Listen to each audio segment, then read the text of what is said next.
What is happening in Senegal? Why are the people protesting in the streets? These questions have been circling the globe, attracting international attention towards this West African nation. Senegal, known as the gateway to Africa, has always been a beacon of democracy and stability in a region often fraught with political turmoil. However, recent events have painted a different picture. Senegal's socio-political environment right now is, to put it mildly, tense. People are en masse on the streets, their voices resounding with calls for justice, freedom and change. Behind these protests lie a multitude of reasons: allegations of brutality, corruption, economic hardships, and perceived threats to human rights, democracy, to name a few. The sudden international attention that Senegal is receiving isn't merely about the unrest, it's about the broader implications. It's about a nation that has been pushed to the brink and is now standing up, asserting its will against the challenges it faces. This is the story of a nation standing up for its rights and freedoms. Every fire begins with a spark. The President Macky Sall's administration's misuse of power in Senegal may have ignited that spark, particularly the detention of influential opposition figures, most notably PASTEF leader Ousmane Sonko, on allegations widely perceived as having political motivations. Sonko was not just a political figure, but a symbol of opposition against a government that many felt was increasingly corrupt, brutal and autocratic. His arrest was not an isolated incident, but the culmination of a series of events that had been stirring discontent among the populace.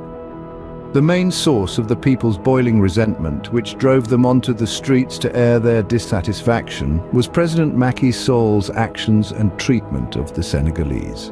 The crux of the matter was not just about Ousmane Sonko's arrest, it was a manifestation of the people's discontent with the status quo. It spoke volumes about the perceived lack of political freedom, the erosion of democratic values, and the growing sense that the government was not listening to its people. The significance of this event cannot be understated. It was a clear message to the government that the people were unhappy with the direction the country was heading. It was a wake-up call, a signal that the status quo was no longer acceptable. One illustration of how corrupt Senegal's political system is the demonstrations that followed the election's postponement. You may wonder why Gambians are feeling bamboozled given how Macky Sall and ECOWAS manipulated their country's domestic affairs back in 2016. No wonder why there is deafening silence from the Gambian political class and their so-called democracy human rights activists.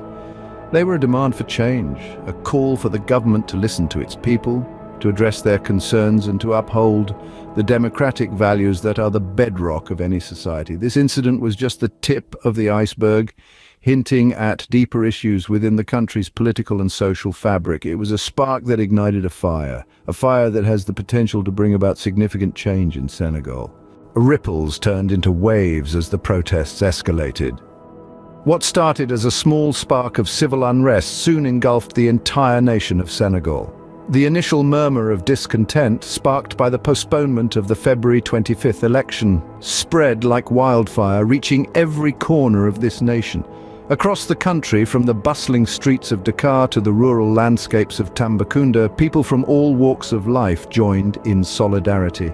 They voiced their grievances, expressing their frustration at the state of affairs. The protests were no longer about one man's arrest. They had evolved into a broader outcry against the injustices, corruption and brutality.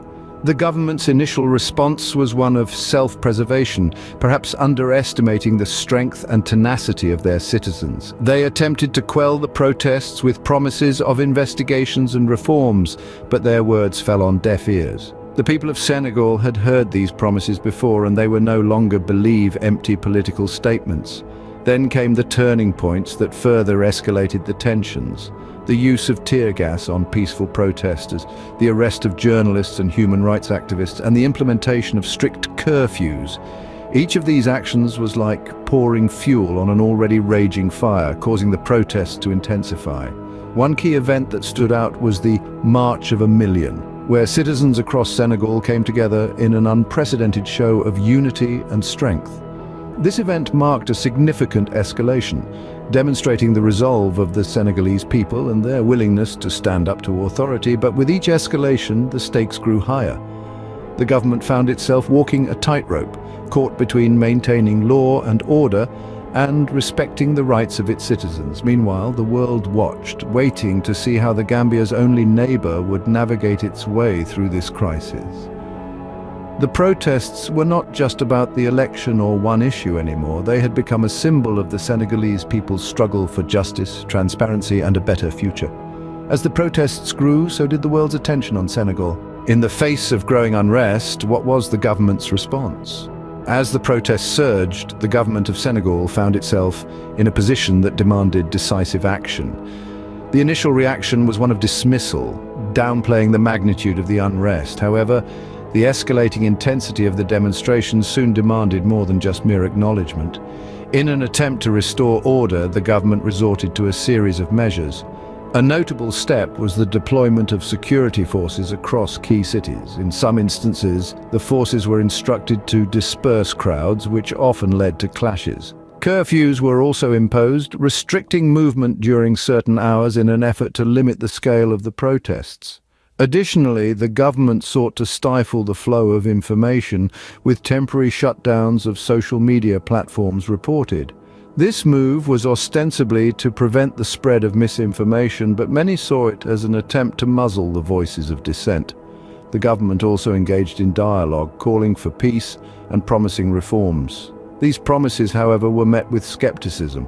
The public's trust in the government had been eroded, and their promises were seen as empty words designed to quell the flames of dissent. The reaction to these measures was mixed. While some sections of the populace felt that the government was taking necessary steps to maintain law and order, others saw it as a suppression of their democratic rights. The heavy-handed tactics of the security forces in particular drew widespread criticism. Images of protesters clashing with riot police flooded the international media, painting a disturbing picture of the situation. The attempts to control the narrative through social media blackouts also backfired. Instead of quelling the protests, it only served to intensify the public's resolve. The protests, initially sparked by local issues, had now evolved into a broader movement against perceived government overreach. The government's response, rather than calming the situation, only seemed to fuel the fire. As events unfolded, the world watched and responded. The resonance of the protests in Senegal was felt far beyond its borders. International organizations, global media, and the unstoppable force of social media turned their attention to the West African nation, casting a spotlight on the struggle for change. The United Nations, a paragon of international diplomacy, voiced its concern over the escalating tensions and called for a peaceful resolution to the crisis. This sentiment was echoed by Amnesty International, who also highlighted the need for respect of human rights, including the freedom of peaceful assembly and expression. Global media coverage varied, with some outlets focusing on the reasons behind the protests, such as the economic hardships and perceived political injustices. Others highlighted the government's response, scrutinizing the use of force and the implications for civil liberties. Yet it was the role of social media that truly amplified the situation in Senegal. Twitter, Facebook, Instagram, and other platforms buzzed with posts, pictures, and videos from the ground, shared by protesters and bystanders alike. This digital echo chamber served to spread awareness, eliciting solidarity and support from around the globe. Many used the hashtag Senegal protests to express their sentiments and to stay updated on the unfolding events. In this digitally connected era, the world became an audience to Senegal's struggle. International celebrities and influencers added their voices to the chorus, urging their followers to pay attention, to empathize, and to act. Yet amid this global outcry, there were also voices of caution.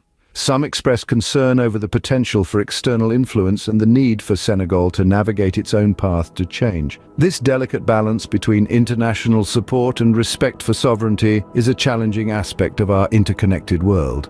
The world's reaction varied, but the focus remained on Senegal and its struggle for change. So, where does Senegal stand today, and what does the future hold? As we navigate the currents of these times, Senegal stands at a crossroads, its path forward as yet undetermined. The present situation is undeniably fraught, with political unrest simmering beneath the surface and citizens demanding change in the streets. Experts suggest a variety of potential scenarios for the future. Some envision a peaceful resolution with dialogue and compromise paving the way to a more democratic and equitable society. Others foresee a more turbulent course, with escalating conflict and potential for increased repression. Regardless of the path Senegal takes, one thing is clear: the will of the people is a force to be reckoned with. Their demands for justice, transparency, and political accountability are resonating far beyond the country's borders, garnering international attention and solidarity. Only time will tell how this chapter in Senegal's history unfolds, but one thing is certain: the world is watching, and the people of Senegal are not backing down.